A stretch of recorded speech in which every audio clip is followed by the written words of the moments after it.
Yumanig nga ang nasa 7.8 magnitude na lindol sa bahagi ng Mindanao nitong Lunes ng umaga, dahilan upang magsuspende ng klase ang kakabukas lamang na pagbabalik ng mga estudyante sa mga paaralan. Maging ang trabaho ng ilang mga tanggapan ay kinansela din dahil sa naitalang pinsala dulot ng malakas na lindol.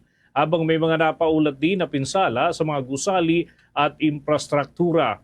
Ayon sa Philippine Institute of Volcanology and Seismology, tumama ang tectonic earthquake alas 7:37 ng umaga na may epicenter sa layong humigit kumulang sa 32 kilometro sa timog kanluran ng maasim sa Sarangani at may lalim na 33 kilometro.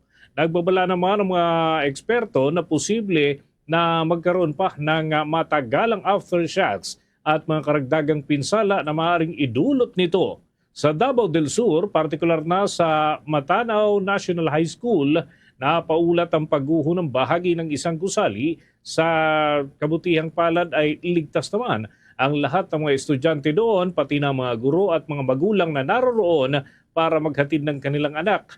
Dahil nasa labas sila para naman sa flag raising ceremony nang tumama ang lindol. Sa Davao City, agad din na pinauwi ang mga estudyante matapos naman ang malakas na pagyanig at sinuspindi ang klase sa lahat ng antas, pati na rin ang trabaho sa mga pampublikong tanggapan.